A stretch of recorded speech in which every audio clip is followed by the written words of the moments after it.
Auto డ్రైవర్ల సమస్యలు పరిష్కరించాలంటూ ఈరోజు ఆటో యూనియన్ నాయకులు ఇటు ఆటో యూనియన్ కార్మికులంతా కూడా అసెంబ్లీ ముట్టడికి కూడా ప్రయత్నం చేశారు. మరి వారిని బషీర్బాగ్ వద్ద అరెస్ట్ చేసి ముషీరాబాద్ పోలీస్ స్టేషన్ తీసుకొచ్చారు. మరి ప్రధానంగా వాళ్ళు ఒకటే కోరుతున్నారు, మరి గత కాంగ్రెస్ గవర్నమెంట్, తెలంగాణలో కాంగ్రెస్ గవర్నమెంట్ వచ్చిన తర్వాత మరి ఆటో యూనియన్లకు కూడా మరి సంవత్సరానికి 12,000 ఇస్తామన్నది, అదేవిధంగా సంక్షేమ బోర్డు ఇస్తామన్నది. మరి ఇప్పుడు ప్రజెంట్ మహాలక్ష్మి పథకంతో మరి వీళ్ళంతా జీవనాధారం కూడా కోల్పోయినట్టుగా తెలుస్తూ ఉంది. మరి ఇప్పటికే ఫ్రీ బస్తో రాష్ట్ర వ్యాప్తంగా ఉండడంతో ఇటు ఆటో డ్రైవర్ల జీవనోపాధి కూడా కరువైంది. మరి దీంతో మరి అసెంబ్లీ సమావేశాల్లో మరి ఇప్పటికైనా మరి రాష్ట్ర ప్రభుత్వం కళ్ళు తెరిచి మరి ఆటో డ్రైవర్లకు, ఇటు ఆటో యూనియన్ కానీ ఇటు ఆటో కార్మికులందరూ కూడా మరి సంక్షేమ బోర్డు కూడా ఏర్పాటు చేయాలి అంటూ కూడా మరి వీళ్ళంతా కూడా ఈరోజు అసెంబ్లీ ముట్టడి కూడా పిలుపునిచ్చారు. మరి వాళ్ళందరూ కూడా ముషీరాబాద్ పొజిషన్లో తీసుకురావడం జరిగింది. వాళ్ళు అరెస్ట్ చేసి మరి వీళ్ళ సమస్యలు ఏంటో ఒకసారి తెలుసుకునే ప్రయత్నం చేద్దాం. అని చెప్పండి, మీరు గత 2 సంవత్సరాల నుంచి కూడా ఫైట్ చేస్తారు ఆటో యూనియన్లకు సంబంధించి సమస్యలు పరిష్కరించాలని. ప్రధానంగా ఏ సమస్యలు ఉన్నాయి మీకు? గతంలో టీఆర్ఎస్ ప్రభుత్వం ఆటో డ్రైవర్ల సమస్యలు పరిష్కరించడంలో వాళ్ళు విఫలమైందని చెప్పి వాళ్ళు పరిష్కరించలేదు. కాబట్టి మేము కాంగ్రెస్ పార్టీ అధికారంలోకి వస్తే ఆటో డ్రైవర్ల న్యాయమైన డిమాండ్లు పరిష్కరిస్తామని చెప్పి ఆనాడు ఎన్నికల మేనిఫెస్టోలో వాళ్ళు పొందుపరచడం జరిగింది. ముఖ్యంగా ఏంటంటే ఆంధ్రప్రదేశ్ రాష్ట్రంలో అక్కడ జగన్ ప్రభుత్వం, వైఎస్ఆర్సీ ప్రభుత్వం 10,000 ఇస్తుంది, మనకు ధనిక రాష్ట్రం కాబట్టి మేము 12,000 ఇస్తామని చెప్పి వాళ్ళు ఎన్నికల మేనిఫెస్టోలో పెట్టడంతో పాటు గ్యారెంటీ కార్డు కూడా ఇవ్వడం జరిగింది. ఆ 12,000 ఇప్పుడు 2 సంవత్సరాలు దాటుతున్నా అక్కడ చంద్రబాబు నాయుడు గారు వచ్చి 15,000 రూపాయలు ఇస్తున్నాడు. కానీ మనకు 12,000 ఇవ్వడంలో ఈ ప్రభుత్వం విఫలమైంది. దాంతోపాటు ఆనాడు మోటార్ రంగ కార్మికులు ఏదైనా ప్రమాదం జరిగితే వాళ్ళకు అరణ్య రోదన ఉందని చెప్పి సంక్షేమ బోర్డు కోసం మేము చాలా ఏళ్ల సంధి మేము ఉద్యమాలు చేస్తున్నాం. కాబట్టి మేము అధికారంలో రాగానే రవాణా కార్మికులకు సంక్షేమ బోర్డు ఏర్పాటు చేస్తామని ఆనాడు హామీ ఇవ్వడం జరిగింది. దానికి తోడు మీటర్ ఛార్జీలు పెంచడంలో హైదరాబాద్ నగరంలో ఓలా, ఉబర్, రాపిడోలు ఉన్నాయి. వాటిని ఏదైతే ఈ బహుళజాతి కంపెనీలకు సంబంధించినవి వాటి స్థానంలో ఒక యాప్ను ఫ్రీ యాప్ ప్రభుత్వం ఏర్పాటు చేస్తామని చెప్పి మంత్రి గారు హామీ ఇవ్వడం జరిగింది. మేము కొత్తగా ఏం కొంతమ్మ కోరికలు కోరట్లేదు. వారు చెప్పిన ఏదైతే కాంగ్రెస్ పార్టీ అధికారంలో రావడానికి కార్మికులు, కర్షకులు ఏదైతే సహకారం చేశారో ఆ సహకారం సందర్భంగానే వారు ఇచ్చిన హామీలే మేము అడుగుతున్నాం తప్ప గొంతమ్మ కోరికలు లేవు. 2 సంవత్సరాల నుంచి వాళ్ళు అనేక రకాలుగా చెప్తూ కాలయాపన చేస్తున్నారు. పార్లమెంట్ ఎన్నికలు ఉన్నాయి, ఎన్నికలు అయిపోగానే అమలు చేస్తామన్నారు. పార్లమెంట్ ఎన్నికలు పోయినాయి, గ్రామ పంచాయతీ ఎన్నికలు పోయినాయి. కానీ ప్రభుత్వం మాత్రం ఆటో కార్మికులను, మోటార్ రంగ కార్మికులను నిర్లక్ష్యం చేస్తుంది తప్ప మేము అనేక సకాలుగా దానికి తోడు ఫ్రీ బస్సు పెట్టారు. మహాలక్ష్మి పథకం ద్వారా మహిళలకు ఫ్రీ బస్సు పెట్టారు. దాన్ని మేము స్వాగతించాం. అయినా కూడా దాని వలన ఆటో డ్రైవర్లు చాలామంది జీవనోపాధి దెబ్బతిన్నది. ఆ జీవనోపాధి దెబ్బతిని ఆరోగ్య సమస్యలు కానీ, ఆర్థిక సమస్యల వల్ల కానీ దాదాపు 150 మంది దాకా వాళ్ళు ఆత్మహత్యలు చేసుకోవడం జరిగింది. ఆత్మహత్యలు చేసుకున్న ఆటో డ్రైవర్లు ఆదుకోమని కూడా చెప్పాం. ఆదుకున్న దాఖలాలు లేవు. కాబట్టే మేము దిక్కులేని పరిస్థితులనే రోడ్ల మీదకి రావాల్సిన పరిస్థితి వచ్చింది. ఇప్పటికైనా ప్రభుత్వం వెంటనే స్పందించి న్యాయమైన ఆటో డ్రైవర్ల డిమాండ్లు పరిష్కరించమని కోరుతున్నాం. మీరిచ్చిన హామీలే మేము గొంతమ్మ కోరికలు కావు. ఇలా సంక్షేమ బోర్డు ఏర్పాటు చేయడం వల్ల రవాణా సంస్థల ద్వారా సెస్ వసూలు చేయొచ్చు. ఇలా కన్స్ట్రక్షన్ రంగంలో ఏ రకంగా అయితే వసూలు చేస్తున్నారో కోట్లాది రూపాయలు వసూలు చేసే అవసరాలు ఉన్నాయి. ప్రభుత్వానికి ఎలాంటి భారం పడదు. ఆటో మీటర్ ఛార్జీలు పెంచడం వల్ల ప్రజలే ఇస్తారు తప్ప ప్రభుత్వాలను ఎలాంటి ఇబ్బంది ఉండదు. అయినా కూడా ప్రభుత్వం ఆటో డ్రైవర్లను పెడచెవిన పెడుతుంది. కాబట్టి మేము ఈరోజు రోడ్డు మీదకి వచ్చి చలో అసెంబ్లీ కార్యక్రమం ద్వారా రాష్ట్ర వ్యాప్తంగా పిలుపునిచ్చాం. ఆ పిలుపులో భాగంగా రాష్ట్ర వ్యాప్తంగా అన్ని పోలీస్ స్టేషన్లో ఎక్కడికక్కడ రాత్రి అరెస్ట్ చేయడం జరిగింది. హైదరాబాద్లో కూడా అరెస్ట్ చేయడం జరిగింది.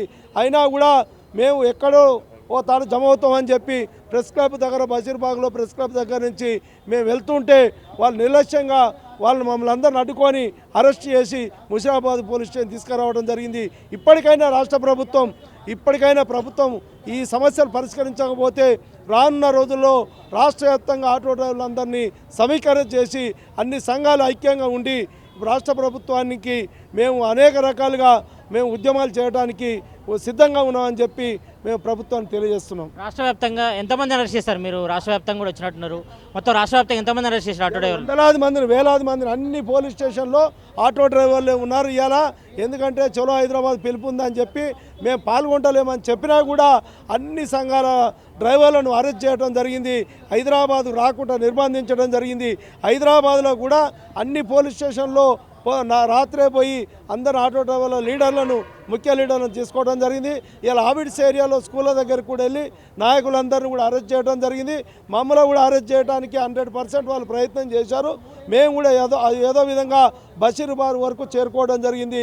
ఆ బషీర్బాగ్లో మమ్మల్ని అడ్డగించి వాళ్ళు అరెస్ట్ చేయడం జరిగింది. ఈ అరెస్ట్ను కూడా మేము ఖండిస్తున్నాం. ఇప్పటికైనా అరెస్టులు చేసే బదులు మేము ఆందోళన చేయాలని మాకే ఉత్సాహం లేదు. ప్రభుత్వం ఏదైతే చెప్పిందో ఆటో డ్రైవర్ల న్యాయమైన డిమాండ్లు పరిష్కరిస్తే ఈ సమస్య ఉండదని చెప్పి ప్రభుత్వం తెలియజేస్తున్నాం. గత ప్రభుత్వం లాగానే ఈ ప్రభుత్వం కూడా మీనమేషాలు లెక్క చేస్తే గత ప్రభుత్వానికి పట్టిన గతే ఈ ప్రభుత్వానికి కూడా వర్తిస్తుందని చెప్పి ఈ సందర్భంగా తెలియజేస్తున్నాం. రవాణా శాఖ మంత్రి పొన్నం ప్రభాకర్ కూడా గతంలో మేముతో పిలిచి మాట్లాడారు.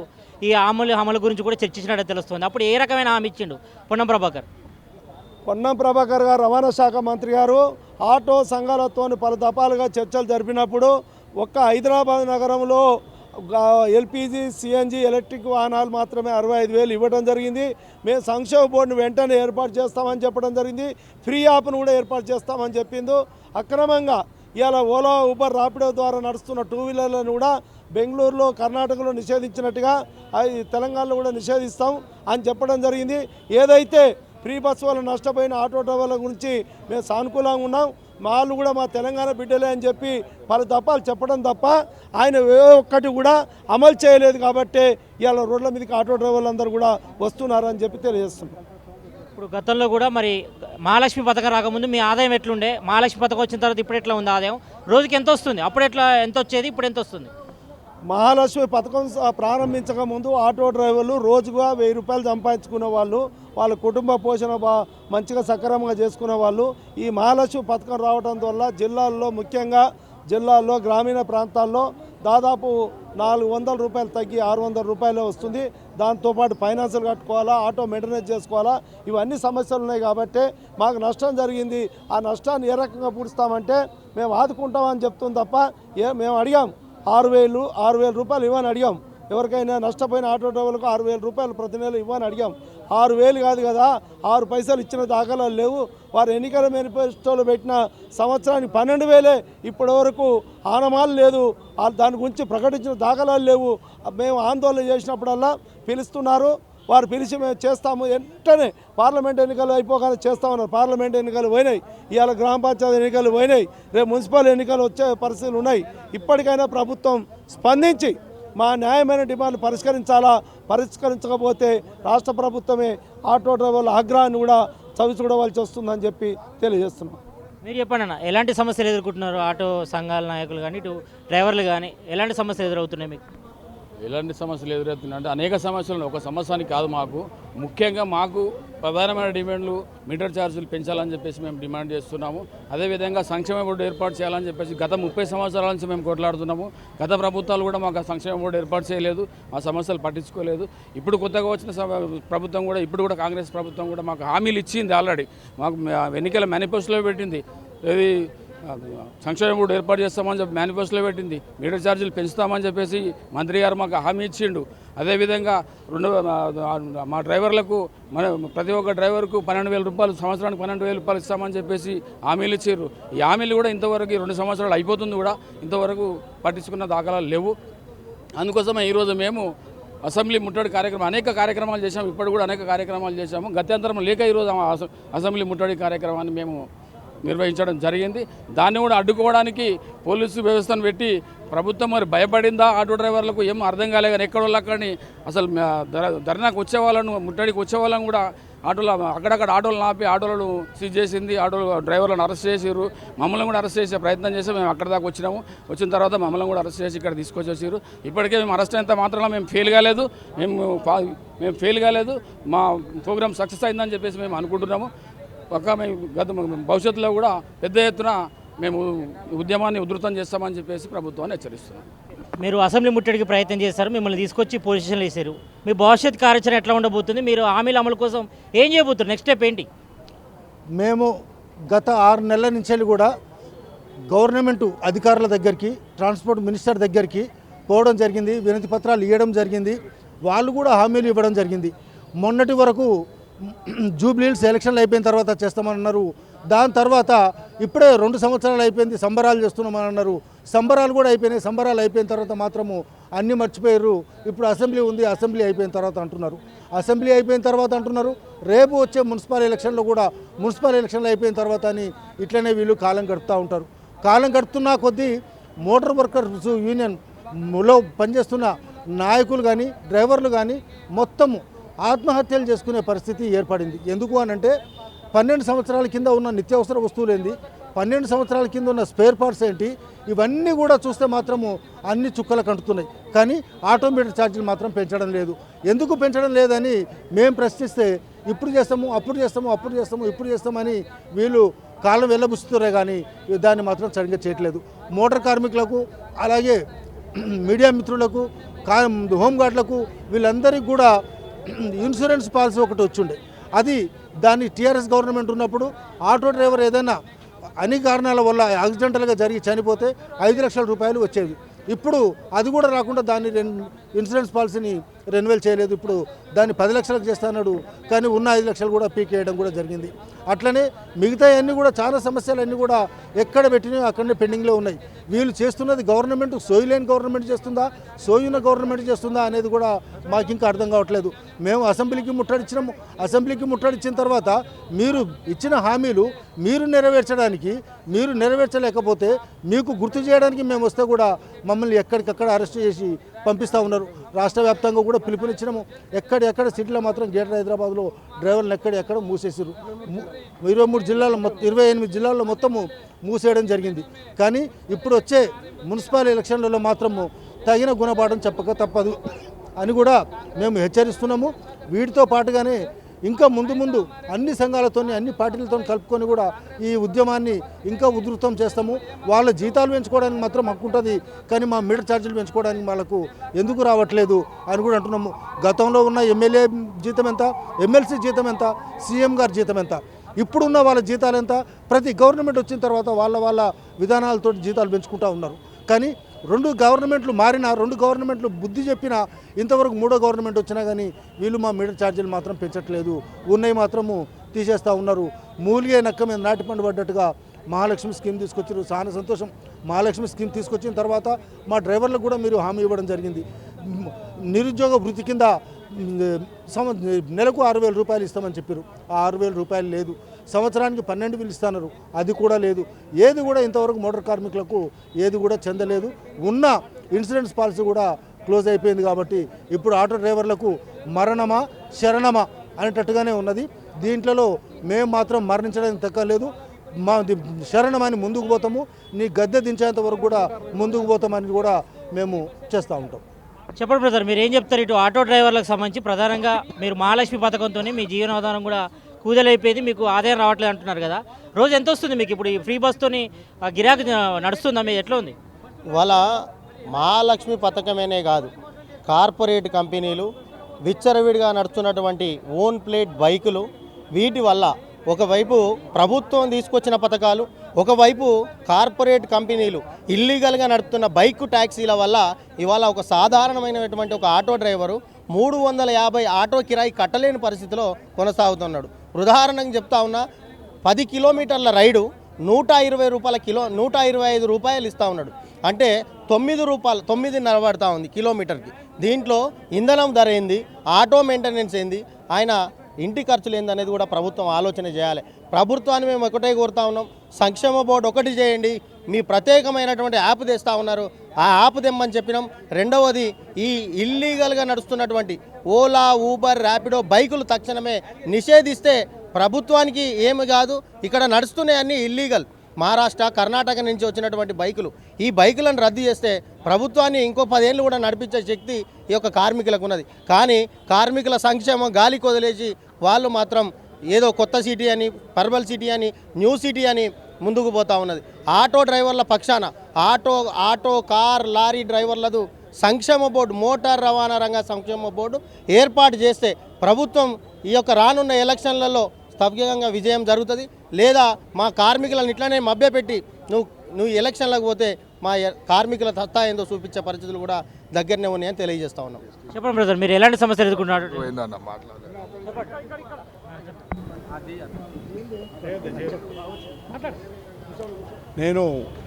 నా పేరు Sivanandam, Telangana auto unions federation కన్వీనర్ని. స్వతంత్ర యూనియన్లు ఏవైతే ఉన్నాయో వాటికి నేను కన్వీనర్ని. తెలంగాణ ఆటో మోటార్స్ డ్రైవర్స్ యూనియన్కు నేను బండి వస్తుంది. తెలంగాణ ఆటో మోటార్స్ డ్రైవర్స్ యూనియన్కు నేను జనరల్ సెక్రటరీని. మేమేం కోరుకుంటున్నామంటే, అయ్యా రేవంత్ రెడ్డి గారు, మీకు విలేకరుల ఏమంటారు, రేవంత్ రెడ్డి గారు మీకు కెమెరా ముఖంగా నేను చెప్తున్నాను, నువ్వు 12,000 మాకు ఇవ్వాల్సిన అవసరం లేదు, నీ భిక్ష మాకు అవసరం లేదు, నువ్వు మాకు ఇచ్చే ఎలాంటి సదుపాయం కూడా మాకు అవసరం లేదు. ఆటో డ్రైవర్లకు నువ్వు చేయాల్సింది ఏంటంటే, తెలంగాణ ఆటో డ్రైవర్లకు ఒక్క పుణ్యం కట్టుకో. ఆ పుణ్యం ఏంటంటే, అగ్రిగేటర్స్ 2025 రూల్స్ కేంద్ర ప్రభుత్వం తెచ్చింది. ఆ కేంద్ర ప్రభుత్వం తెచ్చిన రూల్ అక్టోబర్లో నువ్వు అమలు చేయాల్సింది. కానీ అక్టోబర్లో నువ్వు ఎందుకు అమలు చేయలేదు? అది నీ ఇంట్లోకి వెళ్ళి పెట్టేది ఏం లేదు కదా. అగ్రిగేటర్స్ ఎవరైతే ఓలా, ఊబర్ ఏవైతే కంపెనీస్ ఉన్నాయో మా దగ్గర తీసుకునే కమిషన్ల నుండి ప్యాసింజర్కు 5 లక్షలు ఇన్సూరెన్స్ ఇస్తుంది. అదేవిధంగా ఆటో డ్రైవర్ కుటుంబానికి 10 లక్షలు ఇన్సూరెన్స్ ఇస్తుంది. ఈ అగ్రిగేటర్స్ రూల్స్ ఏవైతే 2025 కేంద్ర ప్రభుత్వం ప్రవేశపెట్టిందో దాన్ని అడాప్ట్ చేసుకోవడానికి నీకు సొమ్ములేం ఖర్చు చేయాల్సి వస్తుంది. జస్ట్ ఒక నోటిఫికేషన్ ఇస్తే అయిపోతుంది. అది కూడా నీకు సాధ్యమైతలేదు. ఈరోజు సెక్యూరిటీ, భద్రత ఇవి అనేది సామాజిక భద్రత అందరికీ అవసరం. 5 లక్షల రూపాయలు ఆటోలో కూర్చున్న ప్యాసింజర్కి వస్తే నీదేం పోయింది? 10 లక్షల ఆటో డ్రైవర్ కుటుంబానికి వస్తే నీదేం పోయింది? ఓలా, ఊబర్ కంపెనీలు మా దగ్గర తీసుకుంటున్న కమిషన్లకెళ్ళే మాకు పెడుతున్నాయి. చట్టం చేసింది కేంద్ర ప్రభుత్వం, దాన్ని అమలు చేయాల్సిన బాధ్యత రాష్ట్ర ప్రభుత్వాన్ని. రాష్ట్ర ప్రభుత్వం అమలు చేయడానికి దాంట్లో రూపాయి ఖర్చు లేదే. ఒక తెల్ల పేపర్ మీద నోటిఫికేషన్ ఇస్తే సరిపోతుంది. అది నువ్వు చేయట్లేదు. కానీ గత 11 సంవత్సరాలుగా ఆర్టీసీ బస్ ఛార్జీలు 6 సార్లు పెంచుకున్నావు. ప్రభుత్వ ఉద్యోగుల జీతాలు 3 సార్లు పెంచినావు. ఈ 3 సార్లు పెరిగినప్పుడు మళ్ళీ అందులో టీఏలు, డిఏలు, కరువు భత్యాలు అన్నీ ఇస్తూనే ఉన్నావు. ఇప్పుడు ఎమ్మెల్యేల జీతాలు 300% పెంచుకున్నావు. సిగ్గు శరం ఏమైనా ఉందా మీ ఎమ్మెల్యేలకు కానీ, ఎంపీలకు కానీ, మంత్రులకు కానీ? అసెంబ్లీలో కూర్చుంటున్న ప్రతిపక్ష నాయకులకు కూడా ఏమైనా సిగ్గు శరం ఉండాలా? అరే సాధారణ కార్మికుడు, ఆటో కార్మికుడు రోడ్డు మీద వెళ్తాడు, ట్రాన్స్పోర్టు. మీకు కరోనా సమయంలో ముందుండి సేవలు చేసినోడు ఆటో డ్రైవరు. ఎవడన్నా బయటకు వెళ్ళిండా? నీ మంత్రులు బయటకు వెళ్ళిరా? నువ్వు బయటకు వెళ్ళినావా? ఎవడన్నా ఒక ప్రతిపక్ష నాయకుడు కానీ, ప్రజాస్వామ్యంలో నాయకుడు ఎవడన్నా బయటకు వెళ్ళినా? ఏడ వాడుకున్నారో, ఏ పొక్కల వాడుకున్నారో? మీరు రోడ్డు మీద సేవలు చేసిన వాళ్ళం మేము, ఇంటింటికి సేవలు చేసిన వాళ్ళం మేము. అరే నువ్వు ఇచ్చేది ఏం లేదు కదా భయ్. కేంద్ర ప్రభుత్వం ఇస్తున్న సొమ్మి అని నీకేమైంది? కేంద్ర ప్రభుత్వం కూడా ఇస్తలేదు, ఆర్డర్ ఇచ్చింది. ఓలా, ఊబర్ ఏవైతే కమిషన్ తీసుకుంటున్నారో ఆ కమిషన్ల నుంచి మాకు తిరిగి ఇవ్వాలని చెప్పి చట్టం చేసింది. ఇంకా చట్టాన్ని అమలు చేయడానికి నీకేమైందో నాకు అర్థమైతే అవడం లేదు. ఇవి నువ్వు ఇదే విధంగా పరిపాలన కొనసాగిస్తే రేవంత్ రెడ్డి గారు మీరు నాశనం అయిపోతారు. మీరు నాశనం అవుతారు, మీ పాలకులు నాశనం అవుతారు. కనీసం ఈ ఎమ్మెల్యేలు, ఎంపీలు ఎవరైతే ఉన్నారో పాలకపక్షం, ప్రతిపక్షం అందరూ వినండి. దయచేసి ఉసురు పోసుకోవద్దు. రేపు పొద్దుగాల నీ పిల్లల్ని కూడా, మీ పిల్లల్ని కూడా స్కూల్కి తీసుకుపోయేది ఆటో డ్రైవర్లే. చస్తారు టక్కరై. మొత్తానికైతే ఇటు ఆటో డ్రైవర్ల సమస్యలపై కూడా మరి రాష్ట్ర ప్రభుత్వం వెంటనే స్పందించాలి. మరి రాష్ట్ర ప్రభుత్వం ఇచ్చినటువంటి హామీలు ఏవైతే ఉన్నాయో, మరి మేనిఫెస్టోలో ఇచ్చినట్టు ప్రకారం మరి సంవత్సరానికి ఆటో డ్రైవర్లకు 12,000, అదేవిధంగా సంక్షేమ బోర్డు ఏర్పాటు చేయాలి. అదేవిధంగా ఇటు కేంద్ర ప్రభుత్వం తీసుకొచ్చినటువంటి 2025 చట్టాన్ని కూడా అమలు చేయాలి. మరి ఇటు ఆటో డ్రైవర్ల సమస్యలు పరిష్కరించేదాకా మా ఉద్యమం ఉధృతం చేస్తాం. మరి ఆటో డ్రైవర్లకు ఇచ్చినటువంటి హామీలన్నీ కూడా రాష్ట్ర ప్రభుత్వం డిమాండ్ చేయాలని కూడా, రాష్ట్ర ప్రభుత్వం నెరవేర్చాలని మరి ఆటో యూనియన్, ఆటో జేఏసీ కార్మికులంతా కూడా ఇక్కడ డిమాండ్ చేస్తున్న పరిస్థితి మనం చూస్తున్నాం. కెమెరామ్యాన్ గణేష్తో సతీష్, ఆర్టీవీ, ముషిరాబాద్ నుంచి. Local to global news at your fingertips. మీ చేతిలో ఒక ఆయుధం. Download Raw TV app. Media legend Ravi Prakash is back.